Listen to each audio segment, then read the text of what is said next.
let's go get a house for you guys. Yeah. You see it now? How's it look? Amazing. Hey! Good to see you.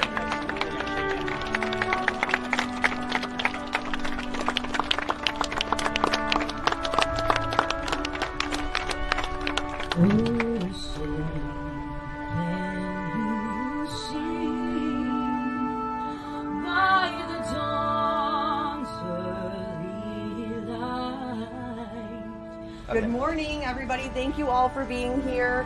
My name is Amanda Becker. I am a reporter at CBS 58 News. We do this not because, not for Operation Finally Home, not for Belman Homes, but to make our communities a better place. To serve and to sacrifice, and to defend what I always call the one essential ingredient of America, freedom.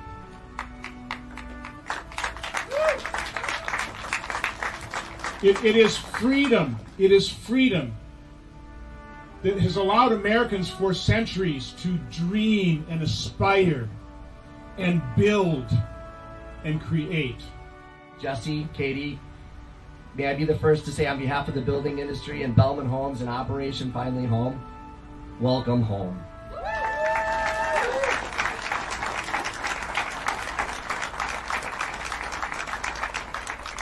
I don't know if you recognize this flag, but this is your father's service flag, and your family brought this to me today, and I would like to present this to you so that you can display it proudly in your home.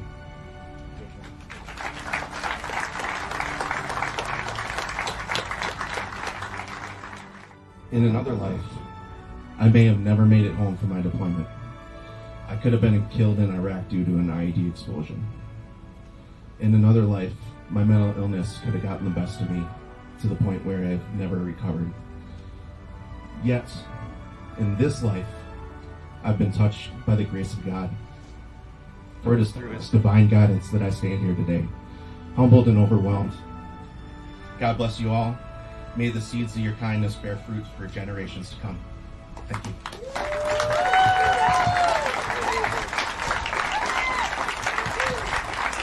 Katie, Jesse, I'd like to present you the keys to your brand new home.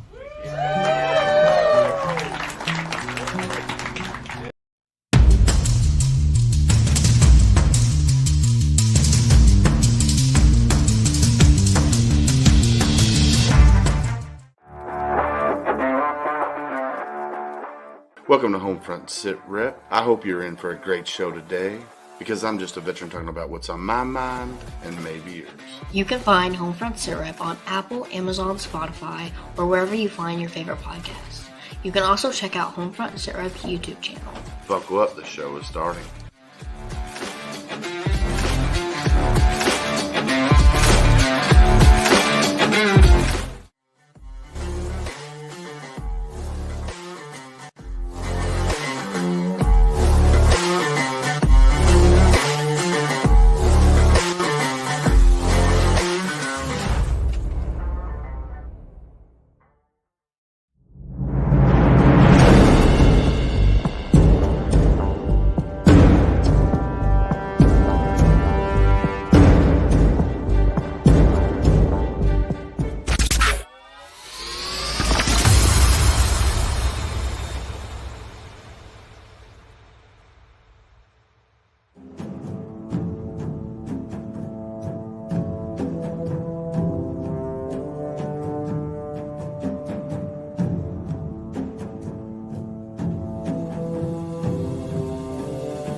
What's going on, everybody? Welcome to a Monday edition of HomeFront Sitrep. How is everybody doing? Miss Candace, how are you? Wonderful. How was your Easter? It was a beautiful weekend. I went up to Indy and spent time with my daughter and my mom and some other family, and that always fills up my cup. So I'm good. I'm good to go. Yeah, yesterday was a great day. We got up early in the morning, went to church at the 9:30 a.m. mass or service. I don't want to say mass, but and then went from there. Went to Barstown to visit my family, which we do every year at noon at my mom's house, who's on here right now watching. Then from there, we came back home. Everybody got dressed down because we were still in our Sunday's best, and we hung out for about a half hour. Then we drove to Shelbyville to visit with Julie's family up there, and got to see her mom and her sister and nieces and nephews. And yesterday was a great day. So we didn't have a podcast last night because it was Easter, and we just decided to not have one last night. And I think it worked out for the better because I didn't get home to right at 7:00 last night, and I was wore out once I got home. So yeah, I didn't get home until like 11:30 last night from Indy. So but we have to have that family time. It's great. Like I even went to serve. My mom drove down here Friday. Yeah, and we went to the Good Friday service at church, and that was nice. Yeah, you went up there with Julie and the girls, and went to Good Friday's service, and it was a great weekend. It was, and last week was not a bad week. This week might not be so good because we got rain coming in tomorrow. I think it's 90% chance of rain, and I work outside all day long, so it's not going to be a fun day for me. So, well, regardless, for me, I'm going to go see my daddy. So but it's I want to be a great day for me. Well, there you go, Mr. Martin Ty Cobb. I want to say welcome, Veteran Hundo Club, Mr. Christopher Raymond. Welcome. My mom, who's out there in the Facebook, lurking in the shadows, she's out there. Hi, Mama. And we got some other people on here watching as well. So I just want to say welcome to the show, everybody. We got a great show for you today. We got Mr. David Belman with Belman Homes. He's the president of Belman Homes. He's also involved with Operation Finally Home in Wisconsin. So let's bring up Mr. David Belman to this show. I know, I'm excited. Welcome to the show, Mr. Belman. How are you, sir? I am excellent. How are you doing, David? How are you doing, Candace? Man, we are doing wonderful. How was your weekend? How was your Easter? Oh, it was great. It was doubly good because obviously I had Easter and spent time with my family. And the week before I was on vacation. So I was in South Carolina and Savannah for a little bit. And nice. It was 14 months since I've had a vacation. So I was really, really glad to have a little break. Well, there you go. Sometimes you need a little bit of a recharge. That's kind of what yesterday was for me. It was a recharge, not having a podcast yesterday and get to spend it with the wife and kids all day long, and family. That's always a good recharge. So, so tell our listeners a little bit about you and who you are and a little bit of your background. Sure. So primarily a home builder out of Wisconsin, and I'm a second generation builder. So my father started the company, and way back in the 70s, he was in real estate and land development. And in the 80s, when the economy was really bad, 1981, he decided to start a home building company because his buddy, who was the home builder that he sold homes for, said, "This is too much. These 18% interest rates are killing me. I don't want to do this anymore." He moved to Arizona, retired. And my dad said, "Well, I've seen enough of your building and your work in the trades that I think I can build a house too." So kind of took the jump into that business, and Reagan got in, interest rates dropped, the economy got better, and the building business took off. So kind of started doing everything. We did real estate, land development, home building. And then I got involved with the business as a little kid. So I think my first actual job was about 9 years old. I mouthed off to my dad on a Saturday morning, and I was just trying to get his attention. I wanted to do something fun. I was bored. Right. And he was sitting at the kitchen table. I always tell this story. It's just kind of a fun story, but he's at the kitchen table Saturday morning, his feet up on the table. He's got the newspaper out, and I walk in the kitchen and I'm like, "Dad, I'm bored, expletiveless. I'll keep it clean." But I got his attention. He folded up the newspaper and said, "Okay, well, follow me." And we went out to his truck, and I was like, "Okay, cool. We're going to go get ice cream." And thought this would be so cool, right? And instead of, heading left into town, we took a right where there's nothing, and we kept driving for a while. And if you ever been in the car with my dad, whenever you go somewhere, we always seem to take a detour on a job site. And we'd have stop and check it. Didn't think anything of it, but this time he's like, oh, come on out. Goes in the back and he grabs a broom and a shovel and he puts it in my hand and says, start at the top and work your way to the bottom. I'll be back in 2 hours. Oh man. And he left me there. I'm 9 years old. Now this is back in, 1980s, right? So there's no cell phones. There's nothing like that. And yeah, I'm on the broom site with the job site with the broom and a shovel. And that's how That's how you get started. You weren't bored anymore, were you?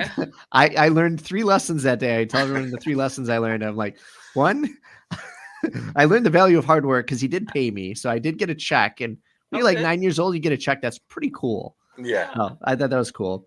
And then, I learned the value of the hard work and everything with that. And then I also learned never tell my dad you're bored because you will find some crap work for you to do. So, oh yeah. And then I also learned that I don't ever want to do that kind of work for the rest of my life. I'd rather do something more intellectual than be pushing a broom. So nice. So you didn't want to be the laborer, you wanted to be the one in charge pretty much. Yeah. That's anything, what you learned. Yeah. Anything not cleaning up houses and was good. So yeah. So I did a little bit of, home building when I was younger and, during the summer and stuff like that, and you're right. Pushing a broom, starting at the top, working your way down and cleaning up sawdust and stuff at the bottom. That's no fun, man. It's a very sweaty and nasty job to do.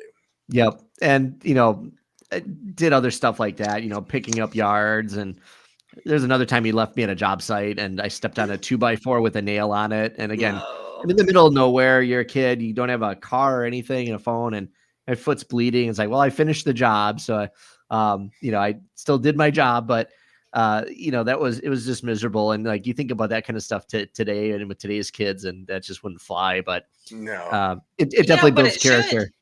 It should. I think it's good for kids. You're right. It should. But you know as well as I do, most kids nowadays have cell phone. They step on a nail and a nail goes through the bottom of their shoe into their foot. They're going to be crying to whoever can listen and say, well, my daddy left me here or my mama left me here. And, it's just going to be a shitstorm. It's our fault as parents because we left them there with their cell phone. Take the phone. Yeah. But, I ended up loving the industry. And so I did other work in construction early on. And then when I was 17 years old, I graduated high school. All my friends were like, I get the summer off. I'm going to do all this fun stuff. And my mom's like, you're getting your real estate license. Nice. And so I spent my nights in real estate school and I worked for the company during the day. And then the other thing, she goes, yeah, on the weekends, you're working the models. So you're selling houses for us now. I was 17 years old. I'm not a big guy. I'm 5'6" today. I was like 5'4" and about 120 pounds back then. Oh man. Okay. And I'm sitting in this model home and there's, adults 40, 50 years old coming in these houses. And I'm sitting here trying to sell them a house. I had no clue what I'm doing, no training.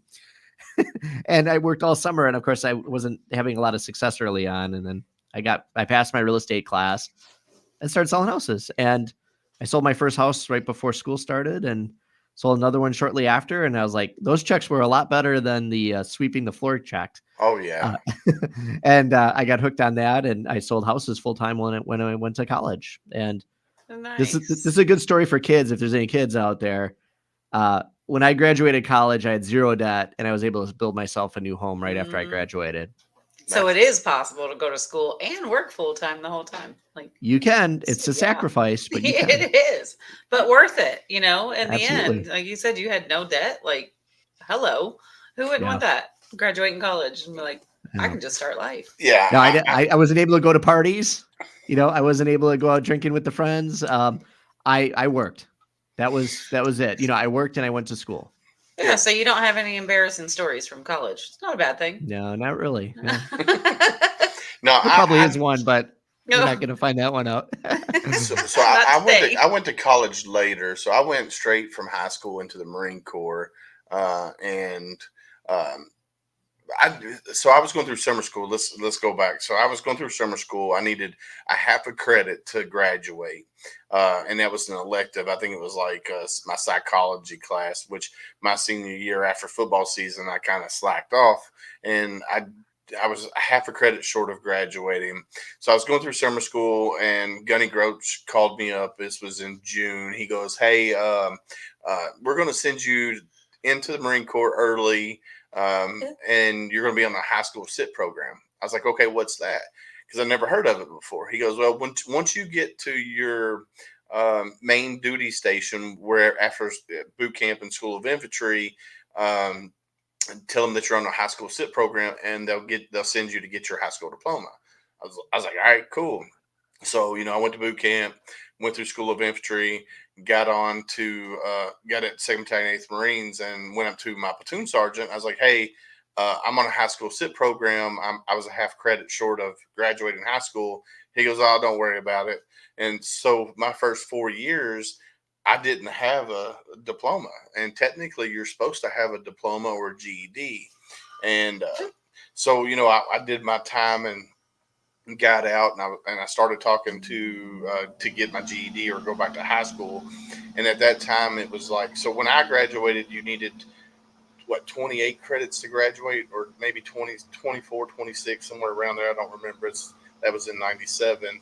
And when I went back in 01, they're like, "Oh, you need 34 credits to graduate." And I was like, "No, I ain't doing that."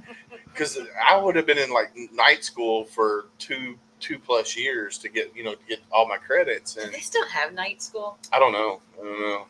But yeah, it was crazy. And I love the fact that you went, you graduated high school at 17. You got your real estate license. You started selling houses for your family. And then you went to college. And when you got done with college, you were pretty much debt free, and you were able to build a home right from the get go. That's amazing. I wish a lot of kids nowadays understood that mindset to, once you get done with high school, you need to start working and then pretty much pay your way through college and stuff. Of course, my oldest daughter, who's 17, she's been working since right. She was about a month from turning 16, and she got a job, and she's been working pretty much regularly. So, no, that's great. And I think, it's important you have a lot more time than you realize when you're young, and you have a lot more energy and a lot more drive. So to try and be able to do that all at the same time, I think it's a good thing. I mean, I think college kids should be trying to work. Now, obviously you got to be able to keep your grades up. I was, blessed that I got decent grades in high school, so I got some nice scholarships. My parents helped me with the early part of my college. I paid the last part of it myself, but that helped kind of get my foundation going. And then what a great way to start your life and be able to be out of college, and be able to be in the working field, and that just allowed me to start my building career too, because the real estate part of it helped fund me, but I started to then after that buy a property and then build a house on it and then sell that house. And now I'm a builder. Right. And then I did several of those, and then I bought a tract of land and I developed it. And it was just a small piece, but that was my first subdivision. And then now I do several of them. And so, it just was able to kind of continue to build it up. And I'm kind of an odd duck in real estate and home building, more in home building, because the average age of a builder is like 60 years old. Yeah. And, I've been a builder for a while, and I'm in my 40s. And so even when I go to national meetings and stuff, I'm one of the younger ones there, just because I got an early start. And I obviously got a big learning curve boost from having a father in the industry and being a second generation builder. I would never be this far without him. So I owe him and my mom a lot of credit for that. But yeah, it sounds like you had a wonderful foundation. I mean, it's no pun, but and some great parents to really help you go through that. And go, oh, they were strict though. No, this is what we're gonna do, and you're gonna do well. Yeah, I found out goofing around in my house wasn't tolerated. So yeah, you're never gonna be bored. Yes, that's right. All right, so you've been a home builder for many years now, and how did you get involved with Operation Family Home? Yeah, so it kind of dovetails together a little bit. I was talking about the National Builders Association, so I've been involved with them for over a decade now. I'm on their board, go to their national meetings. So they have a show they put on called the International Builders Show. and it's one of the largest shows in the world. It's second only to the Consumer Electronics Show. And 1 year it happened to be in Vegas, so went out to Vegas, was doing the show. One of my suppliers came to me and said, "Hey, I got tickets to Kick Brooks concert. I want to take you." I was like, "Okay." I'm like, "I don't really like country music. Sorry if you do, but I'm not really a big fan." But I'm like, "Okay, I'll go." What I didn't know was it was a benefit event for this organization called Operation Finally Home. And so I was in the crowd. They came up and they did a little concert, and then they stopped the show for a little bit and they played this video. And it was about a veteran. He's a Marine. And they showed him kind of early on. He's like, "All I want to do my whole career is be in the military. I wanted to be G.I. Joe," right? That was his story. And I want to serve my entire life in the military. And then they showed a video of some things that happened to him. And he happened to be in an IED blast in a vehicle. And he was in the vehicle. The blast happened. His legs got trapped inside the vehicle. And there's ammunition inside of it. And it was going to start on fire. So he did the only thing he knew he could do is he pulled his mangled legs from the wreckage, and he kind of put the fire out with his legs. And he had just enough strength to pop the hatch open and pull himself out before he blacked out. And doing that, he saved his entire battalion. Unfortunately, the cost was great because they had to amputate his legs. And, you know, they're showing this story on the screen while you're sitting in the crowd. And then they kind of do this little background video of how difficult it was for him returning back. He lost his only job that he knew and loved. He lost his ability to walk. He's mentally scarred. And then you add on to that, he had 6 kids at home that he was taking care of. And like, put yourself in their shoes for a second and like what that would be like and the amount of stress. And so he got found by this organization called Operation Finally Home. And they gave him a brand new mortgage-free home, and it completely changed his life. So that's an amazing story just there. And then all of a sudden, they're like, "Well, we have him here today." And he walks out onto the stage, and he's got shorts on. He's got his metal legs, and he's got a USA shirt on. And he's kind of, you know, pumping his fist. And it was just like one of those moments. It was like chilling. Yeah. And it was like, wow, this is just an amazing thing. How could I, you know, be a part of this? And so that's kind of how it inspired me. And it took me about a year and a half before things started to come together to where we could actually do a project. But definitely was on my radar. And then to kind of wrap up what happened, which nudged it forward. Another meeting I was at Wisconsin, they were talking about doing a housing study, and they were going to donate some lumber, and then they wanted to maybe give the house away, and they wanted to find a veteran organization. And that's kind of how it all wrapped together with Operation Finally Home. And it happened to be in Milwaukee. So I was like, well, this is my market. I'm like, that was one of those things where I felt like God was on my shoulder, tapping on my shoulder saying, yeah, You're wake doing up here. this. This is you. Oh. And that's the way it normally happens too. Like things just happen for a reason. And it's kind of like with this podcast that we do and the people that reach out to us and you know, we focus on veteran service organizations from around the country.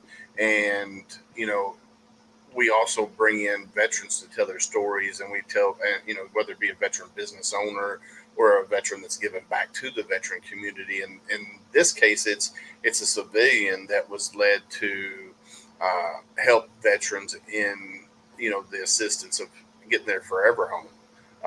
Now you've done 6, and you're getting ready to do number 7, probably this year, I'm assuming. We hope. Yes, absolutely.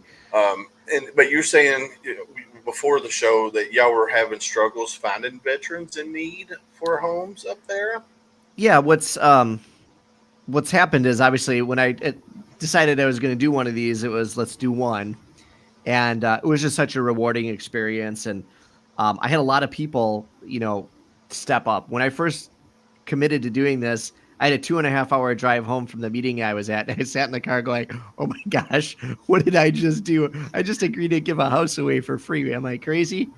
And so I had a lot of conversations in my head during that drive. But then I started telling people what this organization was about and what I wanted to do. And it was amazing how many people came to me and said, I want to be a part of this. I want to help in some way. So I went from feeling like scared and lonely to, okay, I've got some people here. And Energized. yeah, and there was, you know, some doors closed that were like, yeah, this is never going to happen. And I got a lot of, well, what happens if this isn't built, and what are you going to do, and blah blah blah. And I'm like, it's going to get done. I'm going to make sure this happens. And to all of a sudden, hey, let's do another one. And almost everybody that helped me on the first one was like, I'm in again. And it just kept growing and perpetuating from there. So yeah, that's kind of how it got built, and it was a little easier early on for them to find qualified recipients. I guess the good news is that they've helped a lot of the people that really, really need it. And because we haven't had a lot of boots on the ground skirmishes lately, there haven't been as many, you know, veterans in need. So it has been a little more challenging for them to find a good qualified applicant. So, you know, if you are a veteran and you're 70% or more disabled, and you do have a need, you've got to have a good service record. You have to be a person of character. You want to do something positive with a gift like this. We don't look for people that want handouts. We want people that want hand ups. Yeah. Yep. So that's kind of what we're looking for. And if we can find those type of folks, you know, you can apply. You just go to operationfinallyhome.org, and they have a apply section. They get some basic information, and then they get way deeper than that. And I will say this, you have to be prepared to really fill out a lot of paperwork. This isn't just like a lottery ticket thing. You put something in and you hope you get it. They are going to do their homework on you. You're going to have to share your story. It could be a difficult story. That's important for them to know what's happened and where you want to go. Yeah. And then if there's a builder or an area where there's a project in that matches up with you, it could happen for you. So,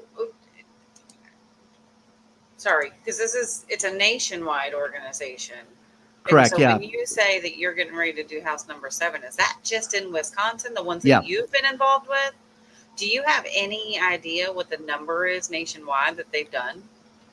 Not off the top of my head, but I know they're in 32 states, and they've got well over 250 homes either built or in progress or completed to this point. And we've done, I've done 6, but there's actually been now 8 done total in Wisconsin. I'm the primary builder. There's been 1 or 2 other ones outside of my, management or whatever you want to call it. But yeah, my goal is to continue to do one, as soon as we get one done, work on another one. And we've been fortunate to build sustainability out of it, in that we have reoccurring events. So we have a 10th annual golf outing this year. We've got a 5K that's been going on for, I think, 7 years. We had a shoot recently. So like an indoor range does a shoot event. We have concerts, and these are reoccurring events that we do every year, and they all benefit the organization and keep it funded. So I'm on the main website, and this is what it says here. Operation Finally Home provides mortgage-free homes, home modification, and transitional housing for wounded, ill, or injured military veterans, first responders, and their families in honor of their service and sacrifice to the country and community. Based in New Braunfels, Texas, Operation Valley Home was established in 2005 as a non-partisan, non-profit 501c3 organization, and has completed or is in the planning stages of more than 340 home projects in more than 33 states. I added a state and a few more projects. That's awesome. Yeah, but I mean, so like when you're talking about, you've already done 6, and so you as the primary builder, so are you essentially a sponsor to the organization? Did you start the Wisconsin chapter? Yeah, so I mean, it's a national organization. They don't really necessarily have chapters. That's not really how it's structured. But basically the way the program works is you get a builder that's willing to run a project, and you raise your hand and say, I'm going to do this. The builder has to work on finding a property that'll work. And then you do some fundraisers. We also, the builders, one of our major responsibilities is to reach out to our sponsors, our trades, and see if we can get some participation from our workforce. And so we try and get as much material and labor donated first with the project, and then we fundraise from there. And in some cases, there's some builders that really do a good job of getting the material and labor, but they just don't have any clue on fundraising or anything like that. Right. So like Operation Flying Home raises money too, and so they can, provide to the build as well. Now, for my projects, I'm actually pretty good at the fundraising part. I enjoy that, and so we have actually never had to take money from the national organization to build one of our projects. We've self-fundraised everything. And so we've set up, because we've been in it for a while and we've been in it pretty early. So we have kind of a unique setup there where, when we raise money in Wisconsin, it goes directly towards these projects. Yeah. Now, Operation Flying Home is structured a bunch of different ways. So like you can go on their website and you can find a family and their story that inspires you. You can give money to that specific project. Yeah. Or like if you just are like, I just donating from Wisconsin, then it's going to go to the Wisconsin projects, because people do like to see the local impact of course of their fundraising and stuff. So the other thing that's really propelled the project, and I'd be remiss if I didn't say this, we had a foundation that when I decided to do the second house, there was a foundation that saw a little ad in the local newspaper, not an ad, it was just a little story, a snippet about what we were doing. And they reached out and called someone that I knew. They saw a friend of mine in the picture. They were neighbors with her, and they said, "Hey, what's this Operation Flying Home thing all about?" And she's like, "Well, it's funny. He's sitting in my office. I happened to be in her office." And we got on the speakerphone and we started talking, and they're like, "Well, I see you're doing a second house." And they're like, "How much money do you need to raise to do the next house?" And I'm like, "Well, probably about $120,000 is what we need to do to completely do this house." And they're like, "Well, if you got that money, what would you do?" And I'm like, "I'll do another one." All right. And they're like, "That's what we want to hear. Like, we're going to give you guys a check for $120,000. And I'm like, wow. "What?" Yeah, that's crazy. And this is the other crazy part. And the reason I said I was going to do another one was when we had gotten the previous applicant, there was 2 applicants and we could only pick one of them. And we had to pick the specific applicant we did because the lot we had would only allow for a 2-story house. The other applicant had to have a ranch home and it had some very serious conditions. So we really needed to make sure the house was specific to them. So we had to pass on a very qualified applicant, and it broke my heart. And so to be able to know that we already had this project funded and now I could focus on this other project, I was like, I want you to we want to build for that family next. Like we already know who we want to help, and we're going to make this happen. And so that was just like, again, one of those life happens for a reason. Some things happen for a reason. And that's exactly what it was. And we knew who we wanted to help. And it just, at that point, it was like, this is a real thing, and this isn't going anywhere. This is going to keep going on. Oh, it's amazing. And the more you talk, you realize it's not just Belman Homes. You're looking at the entire community coming together, and the different sponsors and builders and suppliers and stuff. So a lot of our donations just come from people that, $10, $20, right? I mean, a lot of people give $20. It goes a long way. Now, obviously, when you get someone that does that kind of a huge donation, it's game changer. But, we get sponsorships from corporations. I mean, you think there's probably 50 different companies involved with building a home. If you can get, 2/3 of them to step up and do something, you can achieve a lot. Our first home we built is a $400,000 house. These are not tiny homes. These are not basic houses. We spent I think it was like $37,000 total on that build. The rest of it was all donated, which is absolutely incredible. It's crazy. The new builds everywhere. You just the new builds aren't that way. They're about 50-50 because I can't keep going to the same people and going, "Hey, give me free masonry again. Give me free." Let's do another one.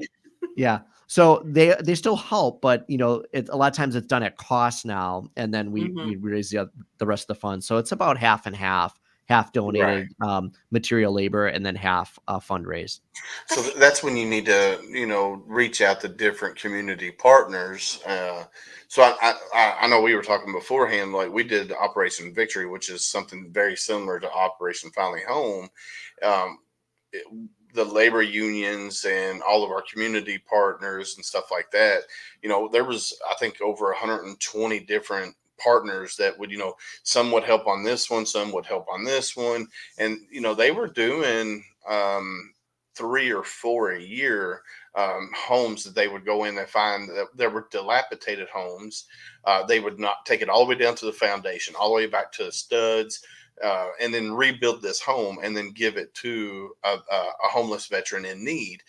And granted, just kind of like Operation Victory, there were certain parameters that the veteran had to meet to get the home. And I think the more community partners you have, the more successful you guys can be at doing what you're doing. I mean, not saying you're not successful now. I'm just the more you get involved. Like, I know Heather French Henry, who was Miss America 2000, I believe it was either 99 or 2000.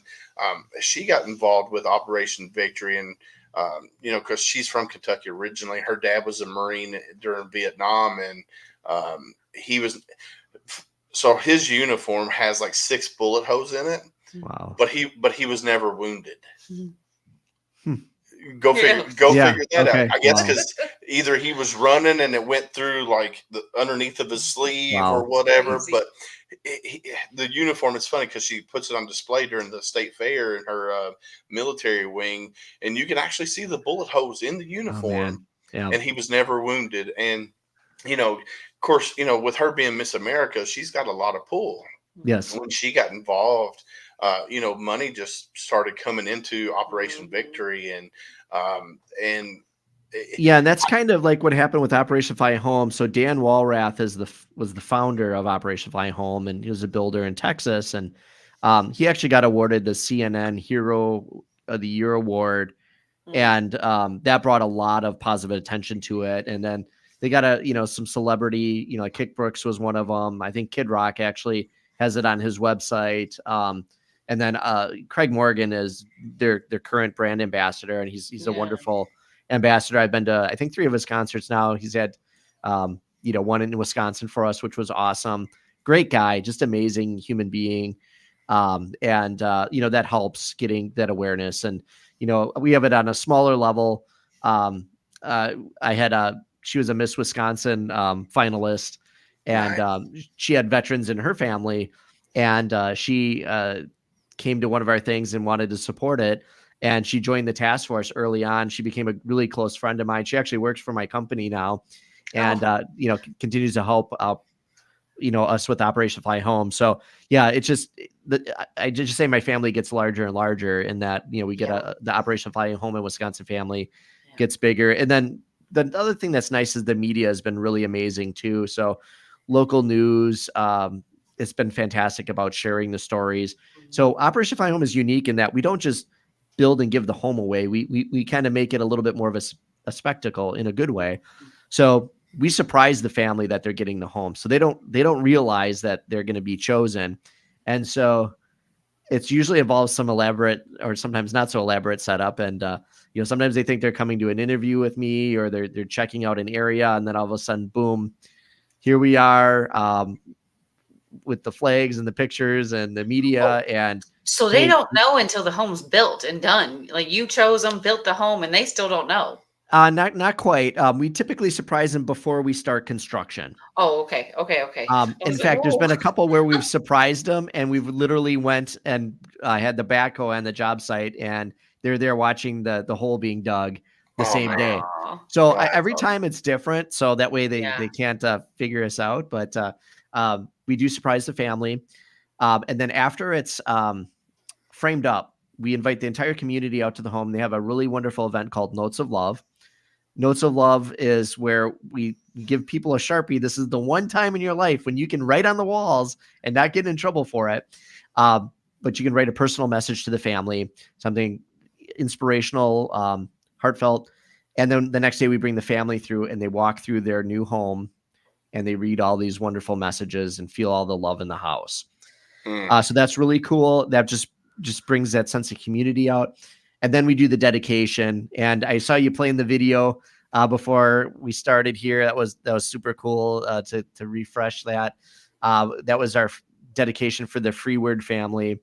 And, it was pretty amazing because, a lot of people come out. We get the police and the fire department involved. We hoist a big 50-foot flag from a fire truck and we drive the family under it.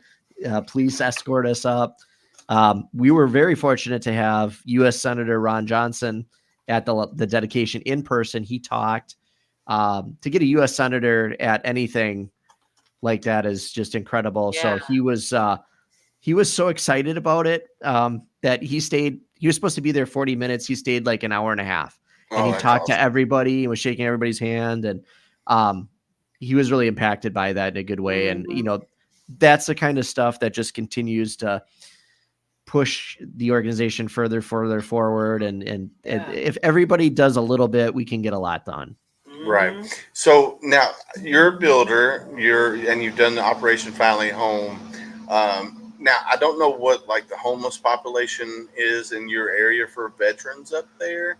Have you ever thought of doing kind of like a tiny home community or something of that nature? And what I mean by that is, so like here in Kentucky, we have programs that do like first step programs. Like if a veteran's dealing with PTS or dealing with alcohol or drug abuse, they have a first step area that they would go to, like Volunteers of America or Salvation Army, the Healing Place. And those are typically 90-day programs. And then when they get done with that 90-day program, there's nothing in the middle. So there's no like in between. And then there is like Operation Victory, which goes in and rebuilds homes and give veterans that hand up, and not a handout, but they give them the hand up to help them, from there.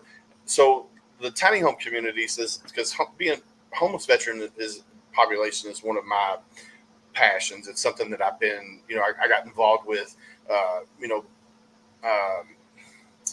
doing a tiny home project here in Louisville. From the start, it was my idea, my conception, which I saw, the Veterans Village in Kansas City and Las Vegas and other places where they were doing these Veterans Villages. And I was like, well, we need something like that here in Louisville because there's a buttload of homeless veterans here in our area.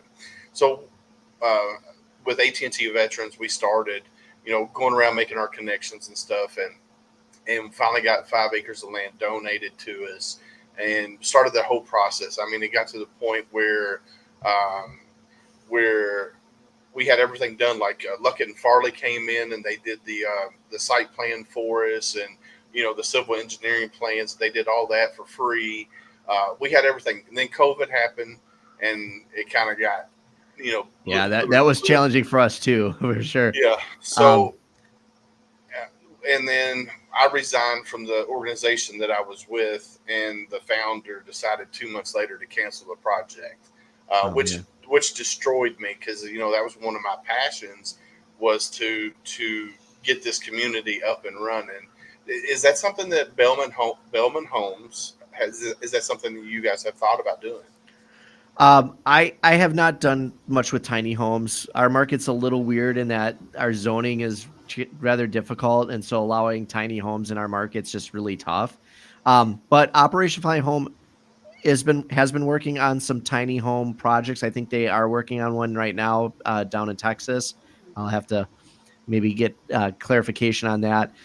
So they do have some ability to do that. In addition, in Wisconsin, there's been several projects. There's one in Milwaukee already in the works. Actually, Milwaukee Tool. You'll recognize the red tools everywhere. Right. Yeah. They're a big part of one. And there's another group. I think it's for the Wisconsin Center for Veterans Issues. They got a parcel donated. They actually brought me in on it for some consultation on development stuff, and they're looking at developing it and doing some small homes that they can rent out, and then maybe even have a few more permanent homes that they can transition veterans in. So like they're looking at a transitional program where just get them off the streets kind of thing, and then kind of help them rehabilitate and then get them into a rental situation. That's in the very, very infant stages. So there are things happening. But I will say this right now, there should never be any homeless veteran here in the United States. That should never happen.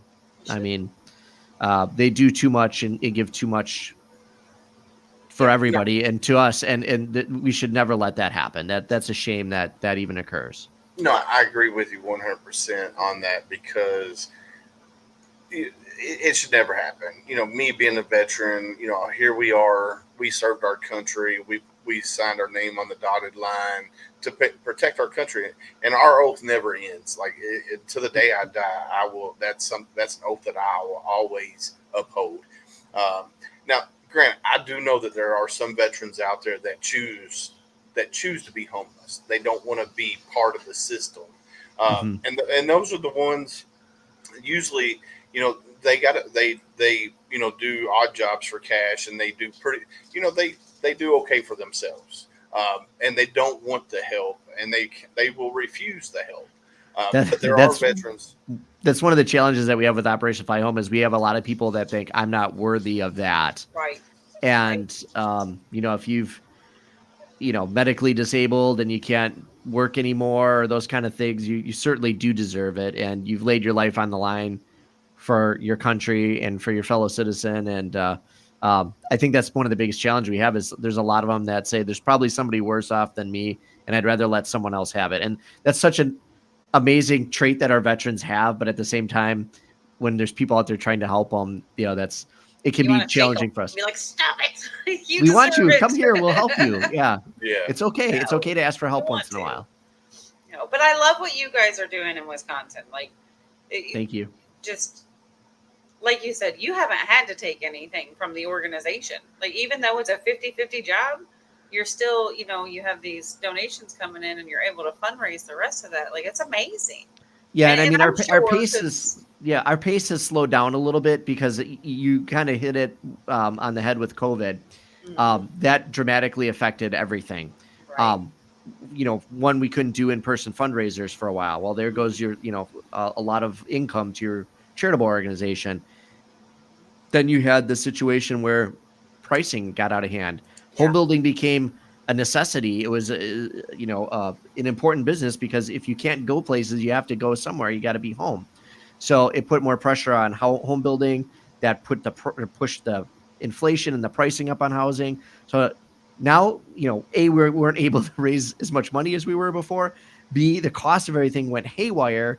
And then we're still trying to give these homes away. So it went from doing one every year now to probably about every year and a half, maybe 2 years, just because the amount of money that has to be raised. And we can certainly do events again and all that kind of stuff. But, just with everything, the inflation has been just difficult for everybody. It's cut down on sponsorship dollars. It's cut down on personal dollars flowing in just because, people are strapped right now.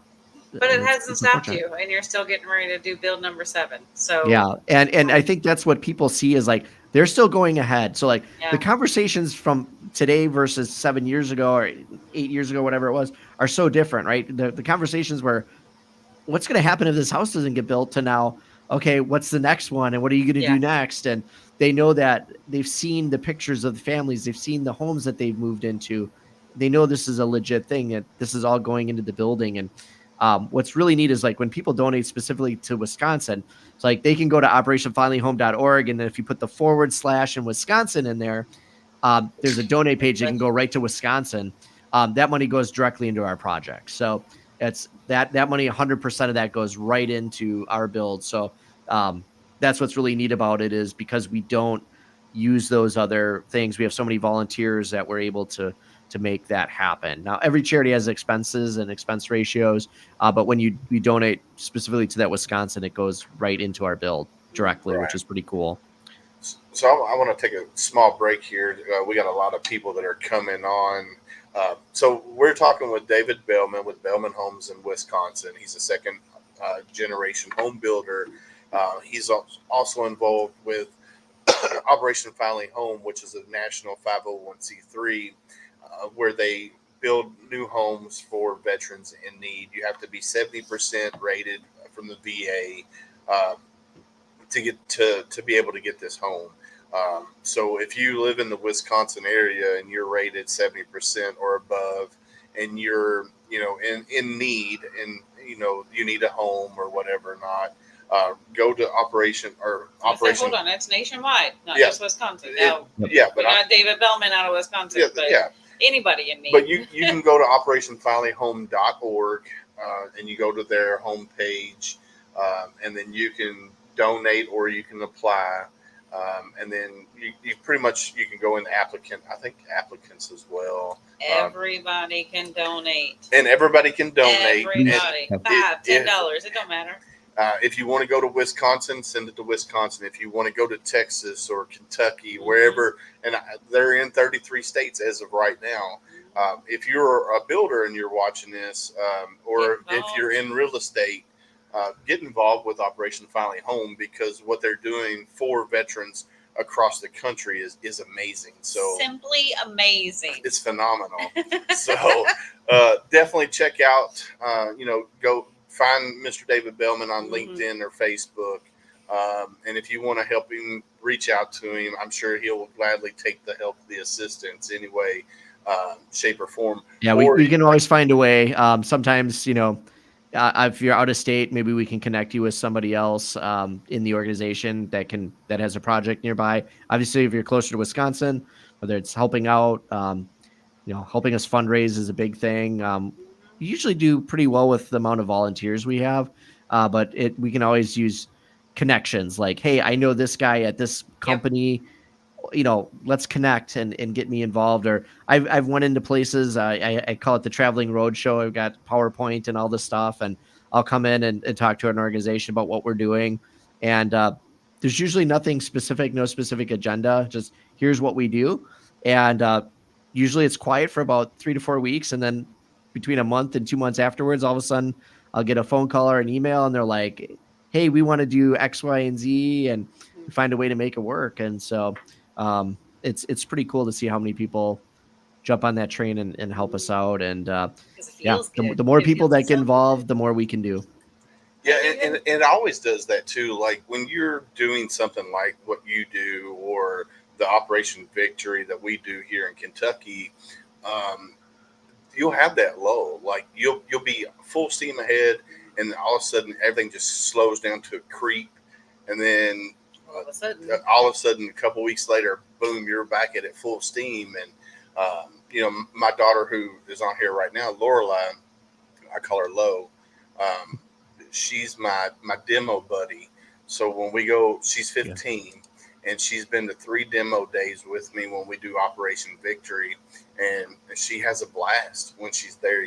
For one, she gets to get rid of her frustrations and stuff while she's destroying drywall and stuff like that. That's fun. I mean, that's a whole nother thing. That's another great way to get involved. Get you on the site and burn off some steam. Yeah, and there's nothing like it when you go into a house. If you've had a frustrating couple weeks and stuff, and they're doing demo day, and you go in there and you take a sledgehammer or a crowbar, and you're just destroying drywall and busting out windows and stuff. There's nothing like it, man. It's cathartic, yeah. So one thing I will say about Operation Fly Home, just so people understand, because we do have a lot of people that'll contact us and be like, hey, I want to help you build that house. It is professionally built. So we use all trades and everything. So it's not like a Habitat for Humanity necessarily. A lot of people kind of just meld it in their mind that that's what it is. And it's like, we don't have a wonderful thing. Yes, it is. It's Habitat's great. But it's, people come out and they volunteer, and you got people trying to frame a house they've never framed before and stuff like that. Right. Like, we don't do that. It's professionally built. It's built with trades. It's a Belman house through and through. It's built the way I would build my own house. So it is done differently that way. So most of the ways that people can support are, through fundraising, donations, volunteering, or just getting the word out, or making connections to help. That's really, I think, the main ways that people can get involved. So I just don't want people to think like, hey, I'm going to show up one day with a hammer, I'm going to show up with my paintbrush. We've had a few people where like, hey, we're going to paint today, and 1 or 2 extra people come and lend a hand. That's about as far as we go with it, because that's a whole different ballgame with insurance and all the other things. And it's just not that model that we run. So crazy question. Is the house furnished? Good question. No, that's a great question. We typically do try and furnish it. So these homes are custom built around their needs. So, a lot of our veterans have PTSD, traumatic brain injury, among other physical injuries. So we look at what's going on, what do they need, and then we add that into the home. So like we've had some where we've built them completely barrier free for future wheelchair needs. We've had others where that hasn't been as much of a need, but they need a quiet space. So we incorporate those items. And then as far as the furnishings, we typically will reserve some funds set aside. I'll work with one of my suppliers. I'll usually get a pretty heavy discount on it. And like, I'll be like, hey, we need a house full of furniture here. It's for a wounded veteran. Give me the best you can do. And usually a lot of them will give us like half off or something, right? So we get at least, we pay some and they help foot some of the bill. And then, we work with the family. They meet with my designer typically. And then, like they're like, hey, we got our bedroom sets. We're all good there. But yeah, we could use a new family room set, dining room table, whatever. Appliances, all that kind of stuff. Yeah, we give them appliances. Those are always new and furnished. But sometimes it's bedroom set or family room sets, whatever. Usually it's a pretty decent amount of furniture. I mean, probably a $15,000, $20,000 worth of furnishing. So it's not fully furnished, but it's the necessity. Let's put it that way. If I got that in my house, I'd be thrilled. Oh yeah, right. Yeah. They don't really look really nice. need anything. Yeah, you definitely. So. And they have some stuff anyway already. Or most of them do anyway. Yeah. But it's the necessities. Like a couch or bedroom suit and stuff like that. So no, that's pretty amazing, dude. Really I'm super excited that me and you got connected via LinkedIn or actually no, it was Facebook first. You reached out to me because somebody shared, my podcast with you and said that you should reach out to us. And then we started talking, and then it just went from there. And I'm glad you came on to share your story, with you not being a veteran, but you're very passionate about helping the veteran community and doing what you're doing with Belman Homes and Operation Finally Home. That's amazing, man. I just, my hat's off to you. I salute you and your company for doing what you do for my brothers and sisters in Wisconsin. That's simply amazing up there. Hey, I love a fellow civilian veteran supporter. Like, you're my people. I appreciate it. I love it. Yeah. Well, it's easy to do because, my trades relate well to it. Again, you've got who else, who better to help than someone that's completely selfless, that's willing to put their life on the line to protect, our country. If they take a bullet or they get an IED blast and their life's messed up because of it, this is the least we could do. I mean, this is a no-brainer. Why aren't we doing more of this? So I also have to ask you though. So, we all seem to, not we all, but you see the civilians that are supporting their veterans. Like, there's usually a reason. There's usually a background. My daddy is my veteran. Like, that's my special person. What brought on that soft spot for you? Well, obviously the personal experience of just being at Operation Finally Home event was the big trigger. But my father was a veteran. He served for 2 years. Okay. He did it so he could go to college. He didn't particularly love it. I remember him telling me stories that, he did his 2 years and he got out and he couldn't get out fast enough pretty much. So, right. My grandfather was in it. I have a cousin on my wife's side. There's 2 or 3 people in her family. Her uncle was one of her cousins. So we have multiple in our families. There's probably at least a half dozen that I know of for sure. And probably several more that go back earlier that I don't know about. So we have it in our family. My grandfather was a sheriff and my uncle was a sheriff. So we have some law enforcement in the family too, but awesome. I didn't follow that path, but this is my way of giving back. And I've done other charitable stuff over the years, but this is one that I found that the amount of time I put into it and the impact that I can make is so much greater because it's building homes. It's what I do. I've done Make-A-Wish and I've done Toys for Tots and stuff like that. But when I make a phone call and I spend time on it, I can 10x what I do with this charity because it's directly related to my business. Your hands are in it. Like you're touching each part of it. And the feeling after that. And that's something you and I can share, not being a veteran and being a civilian and watching, and like when everything's done, when it's all said and done and you went through the stress and the excitement and the time and the money, the sweat, the tears, everything. But then that day comes and how good you feel laying your head down on your pillow that night going, yeah, it's a lot of awesome. work. And there's times as you're getting close to the end, you're like, oh my gosh, this is just, this is so much. And this didn't go right. And this, and then you get to the dedication and, you know, you see in the video, I'm driving the family up to the house. I'm in the car with them. Like, there's no better feeling than that when you're driving them up and you're like, here's your house. And the cool thing is at the dedication, they have not seen the home since that Notes of Love time. So between the time that it was studs and then the time that it's finished, they don't get to go in it and see it. So it's like a grand unveiling of their home and they see it furnished. And well, first of all, you pull up and there's, you know, hundreds of people waving USA flags and stuff. That alone is cool. We give them a proper welcome home. And then we get a video of them walking in the door and seeing their house for the first time. And it's absolutely incredible to be a part of that and see that. And I'll tell you what, the next day you're like, okay, all right, what are we doing next? So as tired and frustrated as you are, as you're getting the end, it's so worth it at the end. And you can't wait. Amazing. Like, when's the next one? So you're a real estate guy. I don't know where this guy's located at. He says we can't find a house that the VA home loan will approve. I do know from my experience with the VA home loan, it's very, you have to do a lot to get approved with a VA home loan. Yes. So in how experienced are you with VA home loans, and is there something that maybe you could help this guy with? Yeah, I mean, if you want to connect me, I can potentially connect him. It's more of a lender question. I'm not a loan officer. I'm not a lender. So there typically are a lot of attachments and requirements to it. So a lot of times it's a certain price that you can go to. And in this market, the way houses are and how expensive they are, it's probably getting harder for people to get VA loans just because they're probably getting outside of those calculations that they need to have.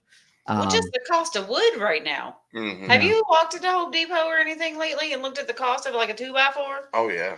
I'm like, what is happening? Hey Scott, so either you could reach out to David Belman or reach out to me. My wife is in mortgages. She does. They do a buttload of VA loans through North Point Bank is who she works for.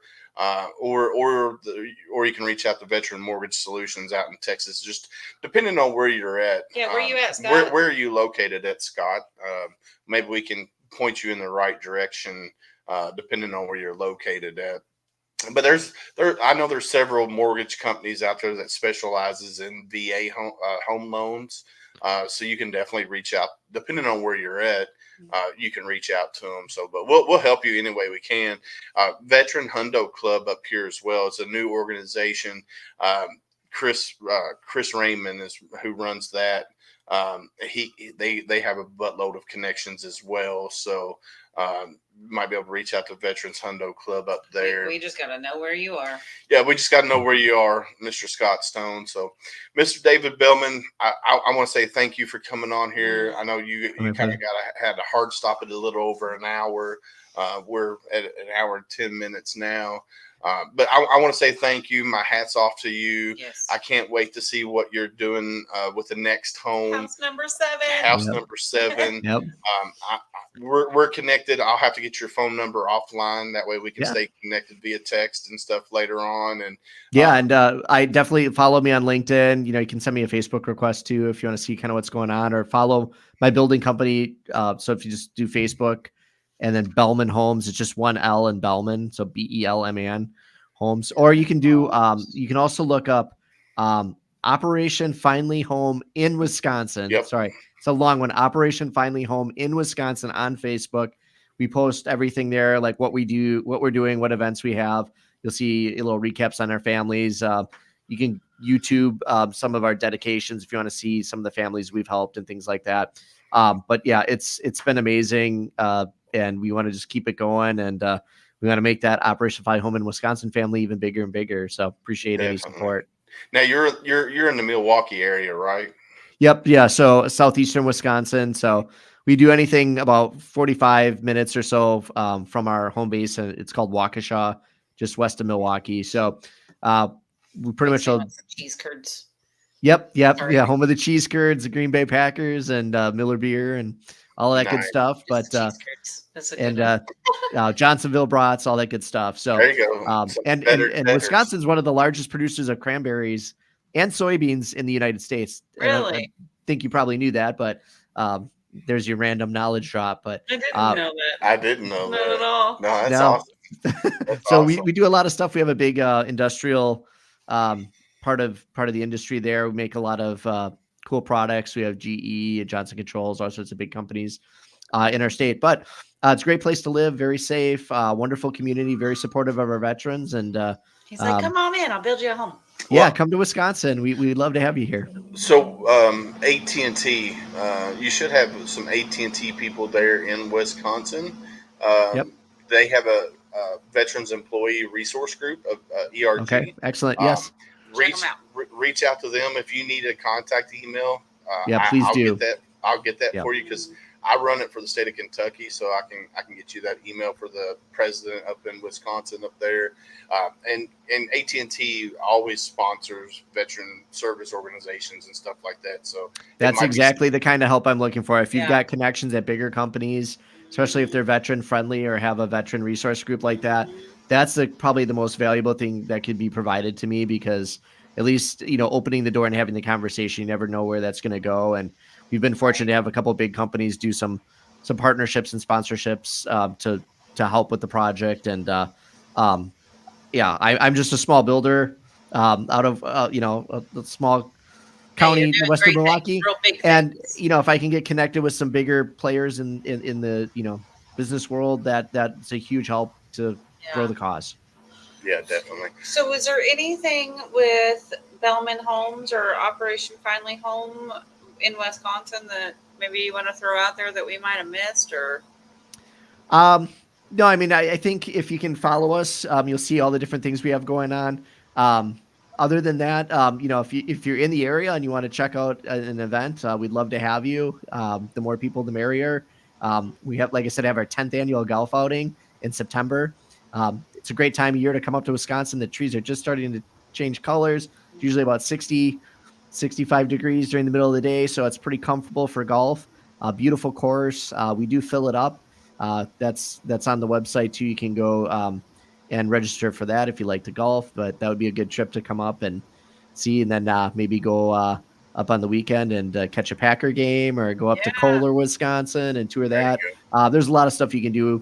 So love to have you up in the state and checking out an Operation Finally Home event.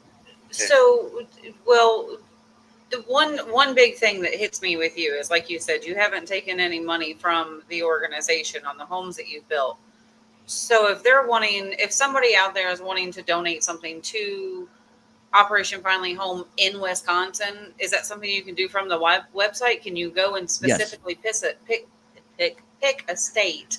I'm sorry. And can you see the events for that state on the main website? Or is I'll have to check. I don't know if they put our specific events on the main website, but if you go to the operationfinallyhome.org/Wisconsin, there is a donate right there that will go directly to our projects. So where can people see your events, your fundraising events, and things like that? The best is to follow us on Facebook. So look up Operation Finally Home in Wisconsin. Okay. You find that.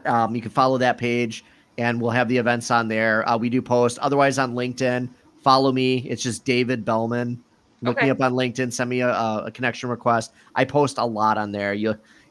You might be sorry after you follow me. No, I'm kidding. But I post 3 or 4 times a week on there. A lot of stuff about housing. I do post Operation Finally Home stuff. So and sometimes I kind of stay up to date with events. I kind of put some thought-provoking stuff on there from time to time. Just to try and help the building industry. Housing affordability is one of my other passion projects. So I'm always talking about that and trying to solve that problem, which I'm not doing so well there yet, but we're working on it. So it takes one to get the ball rolling, right? So I'll be that guy. Mr. Belman. Well, doing great things. She is right. You are doing great things. So thank you again. I know you got to jump off here, but we will stay in touch. Thank you so much for the opportunity. It was really great to chat with you guys, and hopefully we'll connect again soon. Yes, sir. Yeah. You're very welcome. And like I said, I'll send you my my phone number once we get off of here later, and we'll get connected that way as well. All right. All right, buddy. You have a great Pleasure. night. All right. Have a good one. Bye. Dude, how cool was that? It's really cool. Yeah. Like I'm excited. It really does hit me though that he hasn't taken any money from the foundation. That he has went. Yeah, from the main organization. Yeah, and like kind of takes that on himself. I love it. No, it's super cool, and right here, Chris here says amazing work, amazing. Yeah. And then he says thank you, David Belman. But yeah, no, to take that on, like that's his company that was built from his father. So what, 53 years ago? Yeah. He's at 81. And look at what his son has taken that, a second generation, and then getting himself involved in something that's so important and so needed. Yeah. Like 6 homes is a huge thing. Yeah, so I'm on the main website right now, and this is the projects where it says projects.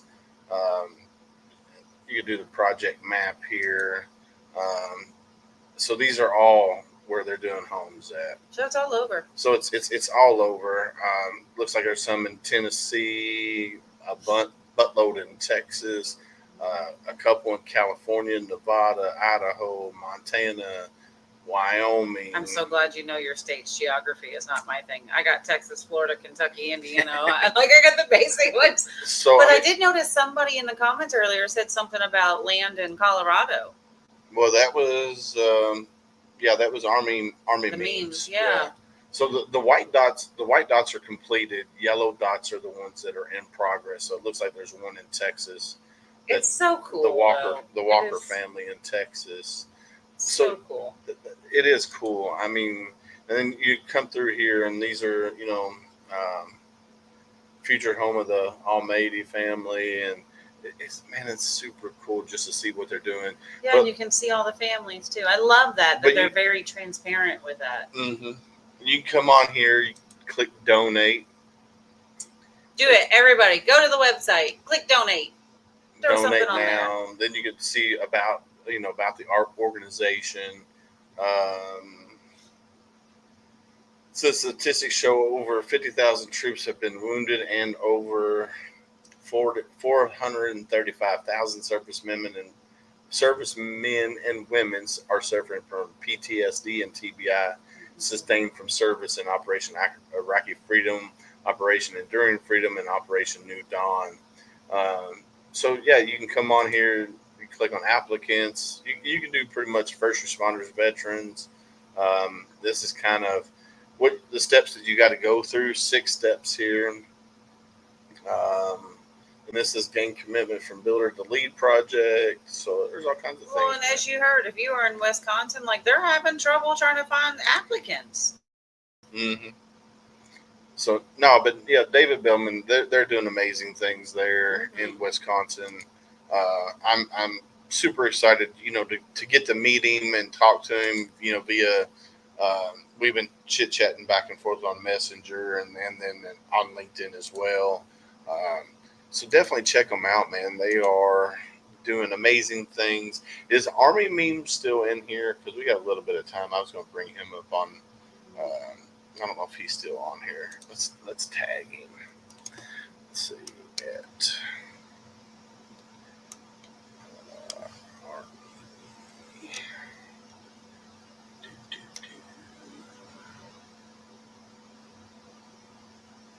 He said, huh? Was it the U.S. Army Meme? Yeah. U.S. U.S. Add your dots. Come on, marine it down. Marine it down. Oh, speaking of that, I'm wearing that shirt. I know. It was appropriate for today. Yeah. Especially you talking about your education and stuff. It all makes sense now. I know, right? I need to marine it down a little bit. I was hoping he was still on here. It's hard to tell who's still watching, who's not watching. But anyway, we're gonna have him on our show. Not, I don't know exactly when. I got to reach back out to him, get him scheduled. But we're gonna have him on to tell his story. He's got a story to tell. Yeah, he's got a story to tell. Let me tell you. Yeah. If somebody can tag him out there, I know I can't tag him through StreamYard. I just did. See if he comes back. If he comes back, we'll see if he wants to jump on. Where are you at, yo? But yeah, he sent when he first popped on, he put at followers so I could see a lot of his people jumping on. But no, man, I tell you what, David Belman and Belman Homes out of Wisconsin, what they're doing with Operation Finally Home is amazing. If you didn't see that video at the beginning, All right, let's play it again. Well, let's play a different one. Okay. Let's see, because That one was pretty cool. yeah, Craig Morgan's is in one because he's out of Tennessee. He's one of the Brand ambassadors. Brand ambassadors, yeah. That's the one we just watched there. I just think it's really cool. Like, just having a home and then having it custom built to your needs and mortgage free. Yeah. That's just, geez. Let's see. This guy here. So I think this guy's the founder. Let's see. Share screen. Window. All right. Let's do this.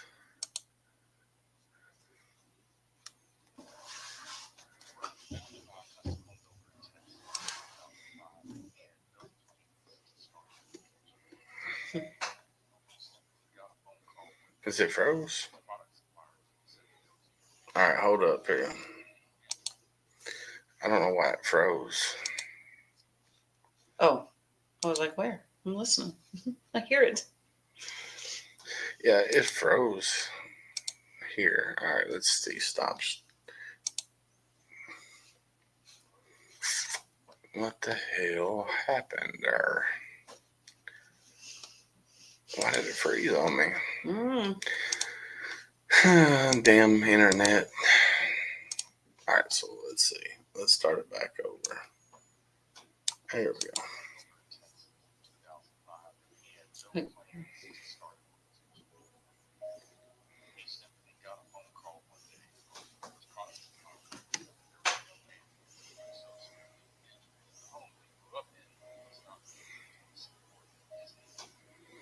Hey, Scott, I see you're back. Where are you located at, Scott Stone?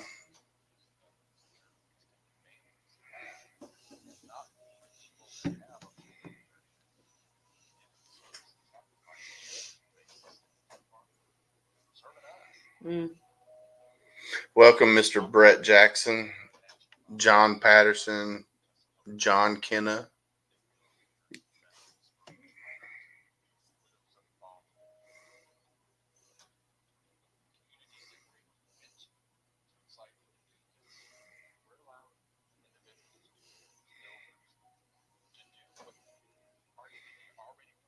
I love that.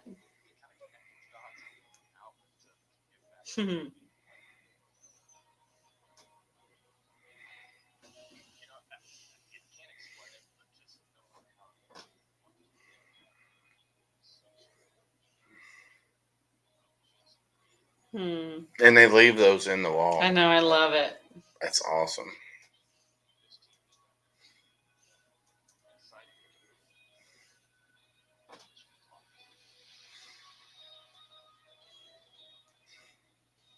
He's still here. Hey, there you are. Do you want to come on? You want to come on the show for a little bit?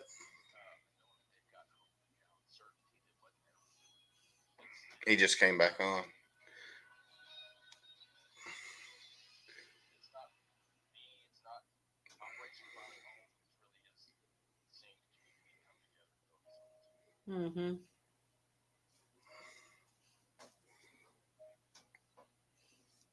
I love it. Me too. Me too. All right.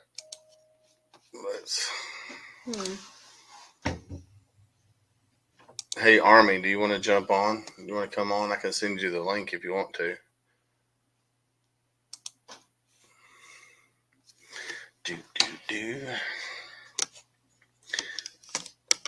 But yeah, no, so definitely check out operationfilinghome.org, or you can go if you want to check out the the mission in Wisconsin. You can check out. Yeah, you want to come on? Let's see. Yeah, Hundo Club, you're right. Like, I love it. I love the raw, like, just you see the realness behind it. It's what get you on your feels. Let's see. Cancel. He's having marine problems today. I am. My Marine Corps trouble. Mm-hmm. My struggle bubble. It's a good thing you wore that shirt. And I wore mine. U.S. Did you even read my shirt today? I didn't.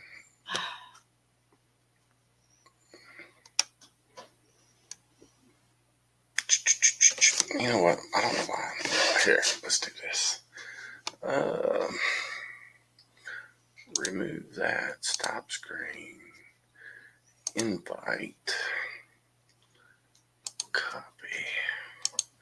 Which email do you want me to send it to?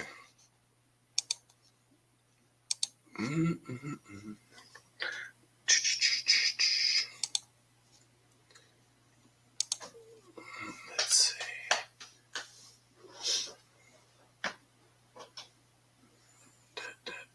When do we have him coming on? I ain't scheduled it yet. Oh.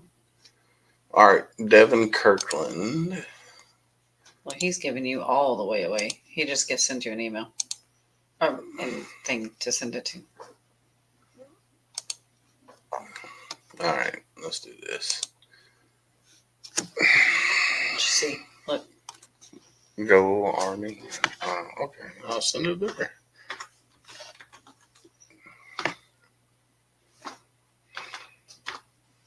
I don't know how long I'm gonna stay with you. I'm gonna go home and make dinner. Well, might help if I type. There we go.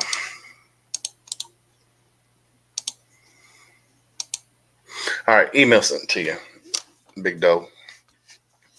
But yeah, no, I want to thank everybody for coming on here and hanging out with us and just chilling. You guys are why we do what we do here at HomeFront Sitrep, and to David Belman and everybody else that has came on the show in the last year. That's why we do what we do at HomeFront Sitrep, is to get that information out there. Oops, what I wanted to do there. But yeah, so we're getting ready to see. You got to stop trying to multitask. You're a man and a Marine. It don't work. Sam Rodriguez, we are live at the present moment in time on Facebook, LinkedIn, and at YouTube. So we are live at the current moment in time.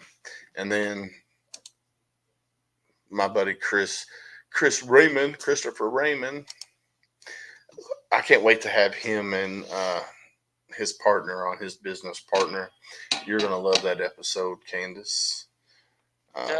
But yeah, Sam, we are live at the present moment in time. We focus on veteran service organizations from around the country. We also talk with veteran business owners and veterans to let them tell their story. You should be able to just go in the link in your email and click on it there, Devin. But yeah, we are live at the present moment in time. So hopefully everybody's doing good. Had a good Easter. I know my Easter was really good. My wife and kids, I got to spend it with them and the family for all day long. So it was a great day. Today was a good day at work. It wasn't too hot, not too cold. I got to play around in the dirt for a little while. So today was not bad. Not bad at all. I was not productive today. Like yesterday was just big driving up to Indy but like, I feel good. I had my baby and my mama and family drama and a date. It's not a holiday without family I drama. know, and I had a date. Like, So that was, I will. We are going to have a special guest. We're probably going to do a weekend, like a Saturday, maybe a Saturday or a Sunday. It would have to be early Sunday though. My cousin, who is in the Army right now, who's stationed abroad. I can't really say where he's stationed at, but him and some of his members of his unit will be coming on. really? Yeah. Well, they're going to, I think they're 7-8 hours ahead of us where they're We're at. still trying to figure this out. Yeah, we still got to figure out all the logistics in it, but they want to come on and talk about the community that helped them, because where they're stationed at, they had no sports equipment on base.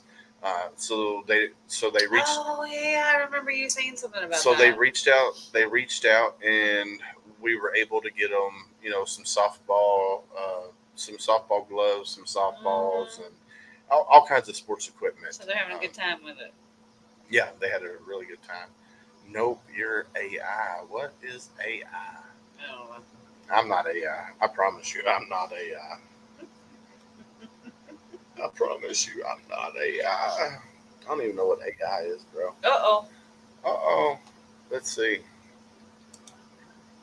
Are you there, sir? Test. I hear you. What's going on? Oh, man, I'm hanging in there like a hair in a biscuit. How are you? I tell you what, I'm pissed. I can barely hear you. You can barely hear me? Yeah, you went low on us. Oh, sorry. So what's been going on with you today, my friend? Well, today I got called by community care for an orthopedic appointment, right? And they sat here and demanded a disc X-ray a day prior to this community care appointment. I was like, you're out of your mind. Yeah, that's crazy. So unfortunately, my appointment's getting canceled tomorrow because someone has a lack of communication. Yeah, that's not no fun at all. Surprise! Yeah, that's not fun at all. Now, your story, people can follow. Let me go back to here. I'm gonna paste your link in the comment, so people can kind of follow your story. It's been pretty wild. I'm still going through it, honestly, as we speak. So you sent me 2 links. Let's see. So this is one copy link. Post it here in chat. Yeah, Facebook. And you post these. You post this yourself, the links and stuff, and because you're battling this infection. I don't want to really go into too much HIPAA stuff there. No, say whatever you want to say, man. My information's out there. I ain't got nothing to hide. I just can't figure out how to turn on my camera. Are you on? On my phone. You're on your phone. You should. Wait, so you were Army? Because right now I'm feeling like you might have been Marine. No, I was Army. Okay. He's like, I'm not. But if I connect it to my PC, I might be able to play. I might be able to go virtually and stream through my Oculus. You might be able to. But I mean, I don't know what kind of phone you got. I have an iPhone 15. You should. And you don't have this figured out. Dang. So when you first, I just work here. When you first came in, where you can put your name at, you can hit start camera and start. Yeah, I'm clicking that. It's like a black screen. Do you see anything? That would be. Do it. I see nothing. Huh. Yeah, I'm just seeing a black screen as well. And then when you turn your camera off, it shows up the little thing there in the middle. Yeah, U.S. Army memes. Hey, it works either way. Yeah, it works either way. It works either way. So I put your links out there, both of them, and then Let's see what so I can do for you. so where are you located right now? Are you in VA? No, let's see where you're in Lawton, Oklahoma, right? I'm right behind Fort Sill. Okay, so you're in Oklahoma. Yeah. All right. Since March of 23, Devin Kirkland, a 28-year-old Army veteran, has been dealing with a worsening oral infection after an abscess was discovered while having a chipped tooth repaired. You were living in Alabama, then moved back to Lawton in August, which is when he began seeking treatment for the abscess. Now, here it's saying that you're 100% disabled through the VA. But yet the VA is telling you that you're not in the system? Or did they get that fixed? So basically, Alabama didn't do their job, and it basically forced me to get another first exam. Holy cow. I couldn't, after I went to emergency dental, after they gave me the formal diagnosis or whatever, they said, okay, you need to go schedule an appointment to go get your abscess taken care of. So, I go to the front office. They say, hey, I want to go get this taken care of. They say the first available is, like October 30th or whatever. And this is like March. And, I said, okay, let's do community care. It's like, no, sir, you can't. You haven't had your first exam. So you have to sit here and wait until the dentist sees you. That's crazy. I'm sitting here stuck in some bureaucratic weirdness, and a year goes later, I'm missing a ping pong sized ball out of my jaw. I was septic. I was dying. I have more meds sitting on my counter than most geriatric patients, and I'm not even 30 yet. Oh. Over a chipped tooth. Yeah, exactly. It took them all the way from March till December 12th to get them to get me on antibiotics. That's sick. That's sickening. That's crazy. I will tell you, Veteran Hundo Club right here, this guy here, Christopher Raymond, is somebody you probably need to reach out to and talk with. The Hundo Club, what they're building there, they all kinds of so definitely reach out to Veteran Hundo Club. I'm telling you, Chris and his team there are amazing. They can do all kinds of good stuff for you and probably help get you in the right direction. That's kind of why I wanted you to come on and let Chris hear your story, because Chris has a hell of a story as well, which when they come on our show, we'll talk about his story. He's been on the show once before, but we're going to bring him on and talk about Veteran Hundo Club and what they're building there. It's kind of a military base rank structure within the Hundo Club, and they got lawyers, they got all kinds of things going on at Hundo. So, do they need help with marketing and growth? Question mark. I mean, it's a possibility. That's what I'm saying. Hi, how are you doing? No, in the last 7 days, 878,000 people has seen my page, for the record. Holy cow! Holy cow! That's a lot of people. That's a lot of people. But yeah, definitely reach out when we get off of here. Reach out to Chris Raymond there at Veteran Hundo Club, and you and him can get connected and see how you guys can mutually benefit and help each other, because that's the whole purpose of HomeFront Sitrep, is helping everybody and sharing knowledge between everybody. So networking. Like, I'm gonna go ahead and tag 88.8 thousand people in a post just to say hi. Real quick. There you go. There you go. Say hello. Say hello to my little friends. What was I doing? but yeah, no, Chris Raymond and his partner, Mr. Gene, is it Gene? He lives in UK. He's from France originally, but now he lives in the UK. But I can't remember his name off the top of my head. Yeah. But no, they do amazing things at Veteran Hundo Club, and I think that they can definitely help you out, and I think you might be able to help them out as well. But yeah, your story, I read your story when you sent it to me, and I was like, oh, Mr. Finch, there we go. Thank you, Christopher. Mr. Finch. Hey, look at that. But when you sent me your 21 people. What's that? We're at 21 now. What, 21 people were? Oh God, I see up there at the top. Yeah. Oh yeah, when you did something earlier, we were like it was just coming on. Yeah, like it was just people were Dude, watching. I love it. I love it because I kind of figured out the algorithm on Meta. Oh yeah.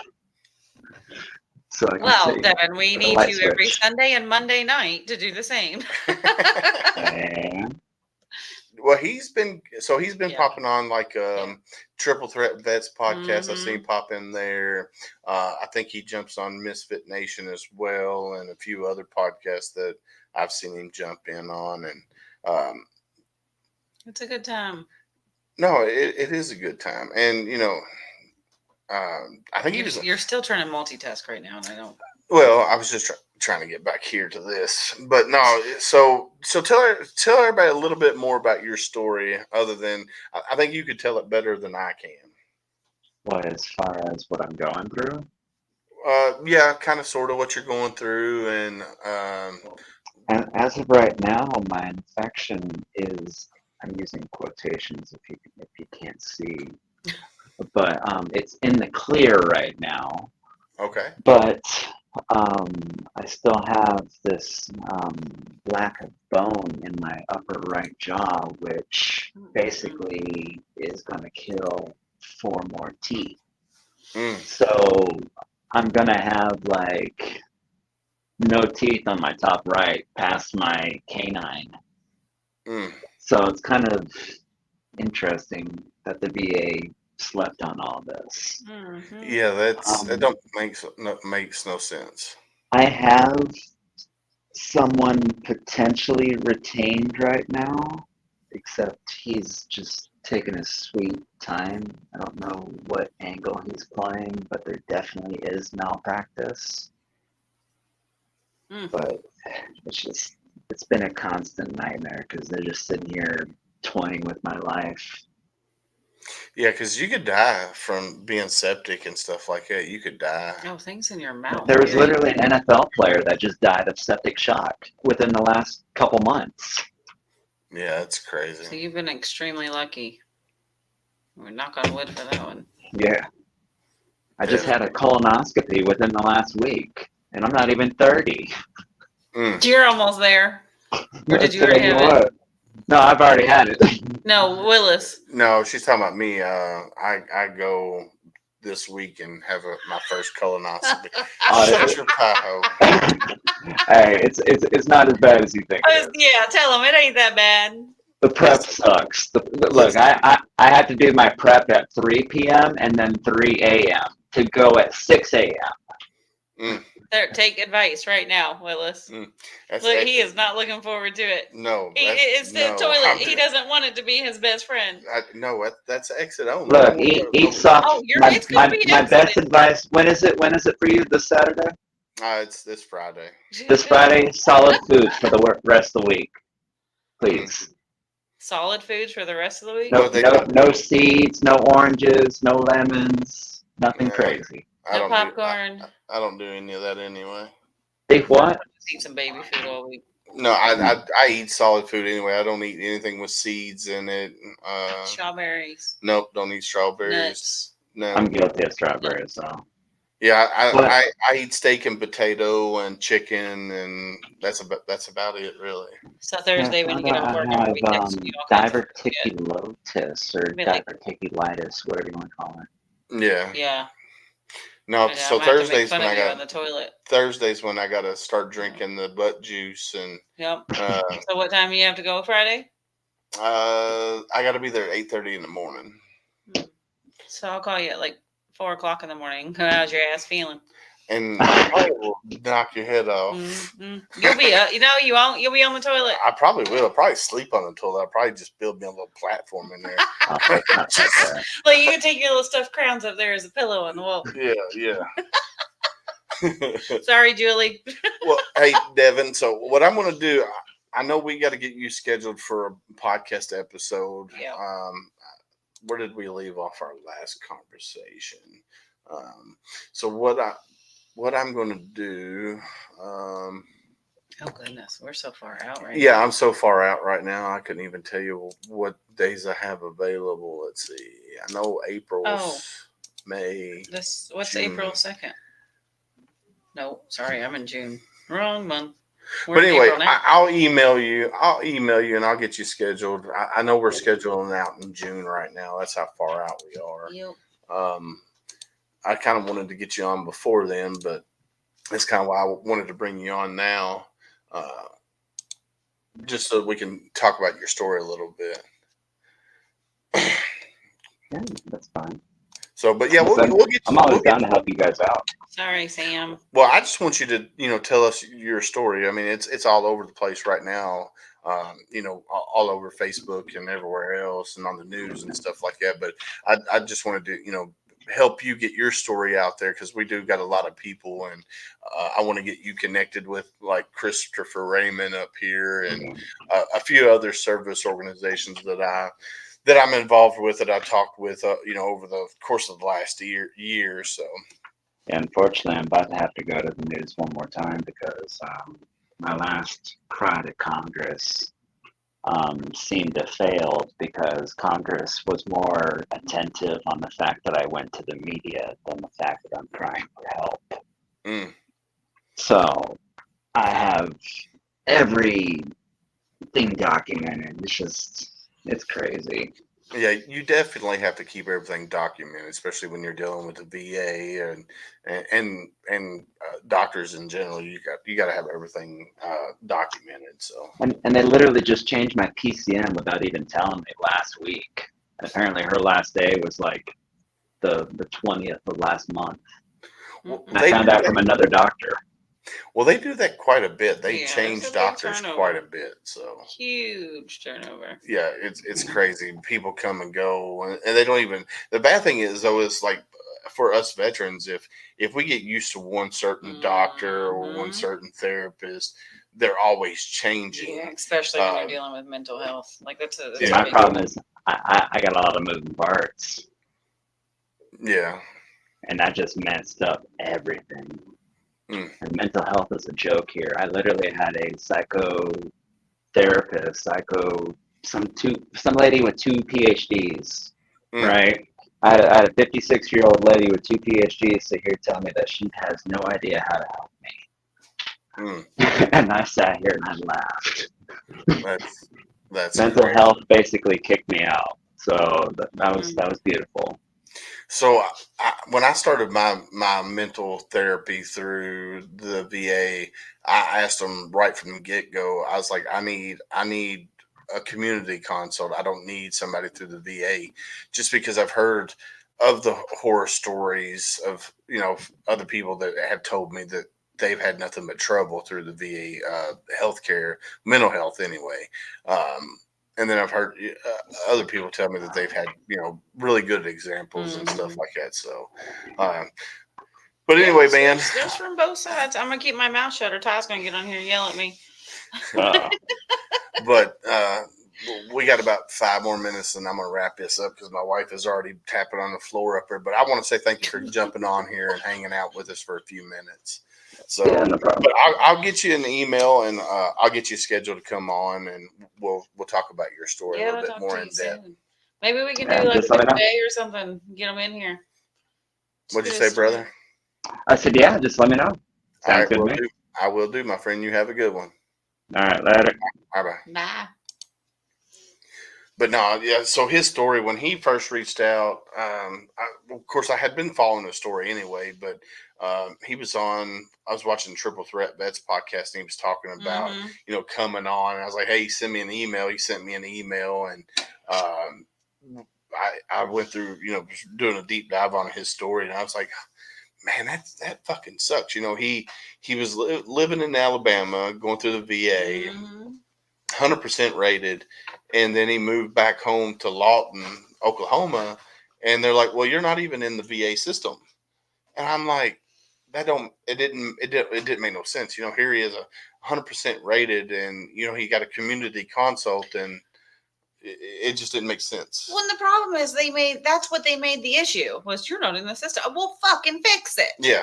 Like why? Like hello. Yeah. He didn't just come in here from nowhere. It's like A don't talk to B and B don't talk to C. It just don't make no sense. And that should have been like, okay, well, where were you? Who is it that you dealt with, so that they can contact who they need to contact to get all the information they need and fix that issue. Yeah. But it gets put on him, and hey, we're just gonna mess with your life because you got this infection going on, and we're not really gonna care because oops. Yeah. How is that okay? It's not okay. It's not okay.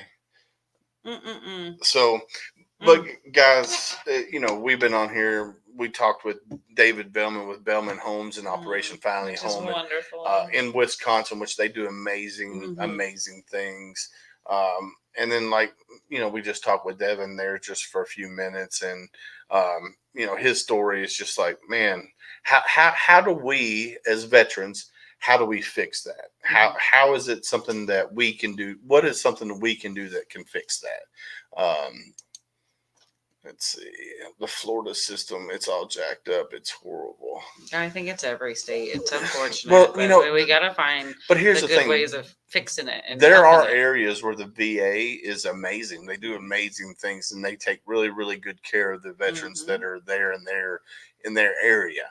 And then you got some VA systems that needs fixing, and a lot of it starts with the director. Like I know we have Director Black here in Louisville at Zorn Avenue, and he's actually changed Zorn Avenue. The VA hospital there at Zorn Avenue, he's changed it around quite a bit. Yeah. And a lot of it starts with a senior leadership. He came, I forget where he came from, but when he got here to Kentucky, he's like, no, we need to fix this. And he's slowly turning around, and we have a lot of VA clinics. We got some good ones, and then we got some bad ones. But they got really big into doing things with community care when he came in. So that was a great way to, hey, we're shorthanded. We don't have enough people for this, so we're going to make sure that you have it. Yeah. But I think the biggest thing that needs work on is mental health. Yeah. Not saying that the medical things don't, but I feel like that's something that we got to start focusing on. And then, right here, I got it scrolling across the bottom of the screen. Ask that next hard question, guys. You can go up to somebody and say, hey, how you doing? More than likely they're going, oh, I'm fine. Even though she's tore up inside, she's still going to say, I'm fine. That's when you got to look at her and say, hey, how are you really doing? And then more than likely she's going to open up. And us veterans, we're stubborn. We all know we're stubborn as all get out. But if somebody comes up to me and say, hey, how are you really doing? More likely I'm going to open up depending on who it is. And if you're ready. Be ready to listen. But you got to be ready to listen. That's the thing. You have to be, if you're asking somebody how they're really doing, you have to sit there and listen and let them talk. Yeah. Don't listen to respond. You have to sit there and listen to what their story is. And listen to hear. You have to listen to hear, because you might save that veteran's life or that person's life. But you really have to, when you ask that next hard question, you have to be ready and willing to sit there and talk with them and hear them out. So, because you never know, they might be getting ready to go start a 9mm, and we don't need that. There's 22. I'm gonna put those in air quotes. 22 a day is too many. And that's the ones that are just reported. There's a lot more that happens out there. So one a day is too many. Yeah, one a day is too many. One any ever. So you definitely have to ask the next hard question. And then, like we always say here on the show, one veteran at a time. If I can help one veteran today, then I did something positive. Yep. And if I can touch you from you being on here watching us. I don't know if we're going to talk about you touching people. Not like that, goofball. But yeah, one veteran a day. And then, so right now, as you can see, I'm wearing a shirt. It says Marine It Down. It's got the HomeFront Sitrep logo on it. It's got the same flag, same oath on it. This is a co-branded shirt with Got Your Six Culture. I'm going to bring them up on the screen here real quick.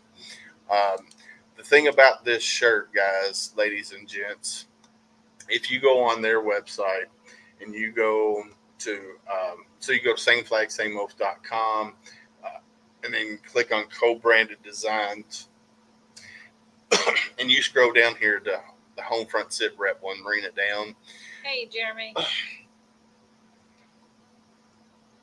Hey, what's up, Mr. Jeremy, Mr.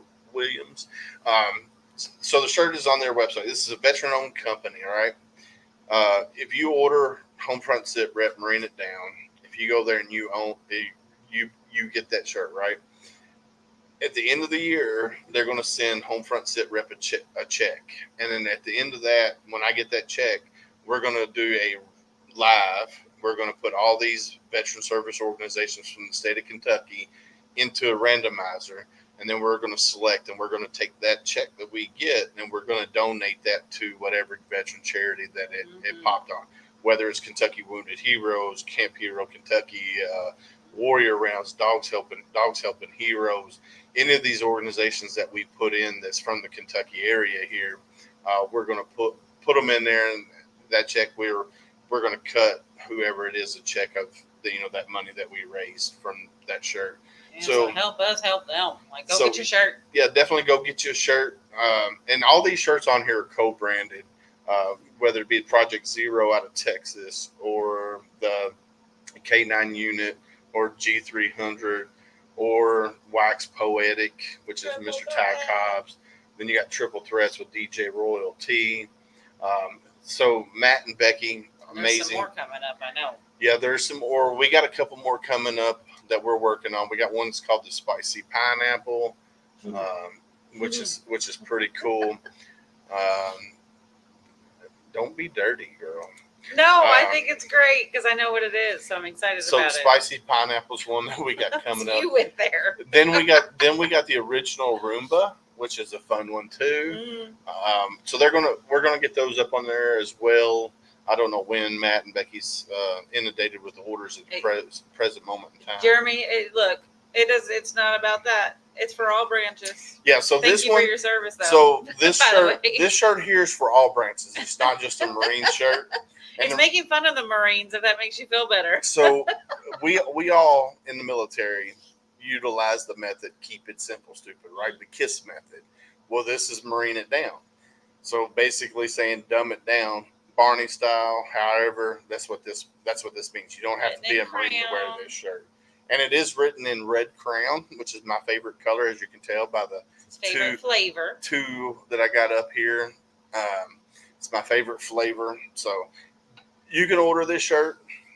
They have other shirts on there as well, on the main website. But this is the ones I just showed, the ones that are co-branded. Yeah. The co-branded ones, each one of those that's made, that's not all just HomeFront Sitrep. This is just our only shirt right now, but each one of those goes to a different organization that's going to receive a check at the end of the year. And that's amazing what Got Your Six is doing, because that's coming out of their profits and what they're doing, and they're giving back to these organizations. Yeah. So Matt is a Navy vet, and his wife Becky, she's amazing. She's the creative mind behind a lot of these shirts.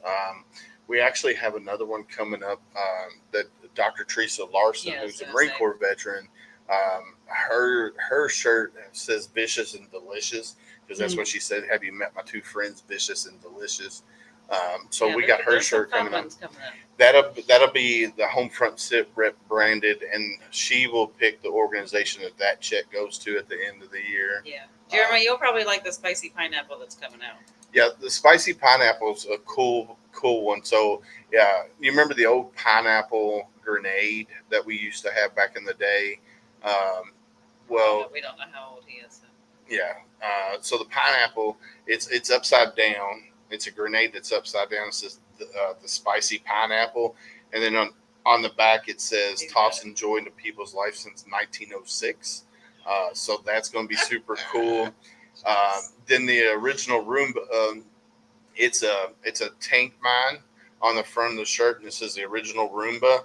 And then on the back it says robot vacuum, foot activated, instantly clears 50 square meters on the back. That'll be one of the shirts that we're coming up with as well.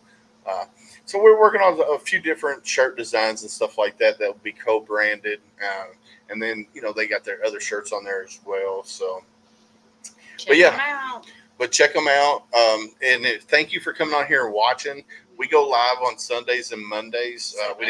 7 o'clock Eastern time on Facebook, LinkedIn, and YouTube. So go follow our page on Facebook. Go follow our YouTube channel. Subscribe. All that good jazz. The more veterans we can reach, we can help accomplish that one veteran a day. Absolutely. So definitely go. Thank you for coming on here and watching and hanging out with us. Go back and check out our past episodes. There's a lot of good information, a lot of good service organizations out there from around the country. I do this because it helps me with my PTS and my anxiety and stuff like that. So with you guys coming on here watching us every Sunday and Monday at 7 p.m. Eastern, that helps me, and hopefully I can in turn help you guys. That's the whole purpose of this. So like I always say, guys, be safe out there, and we got your six.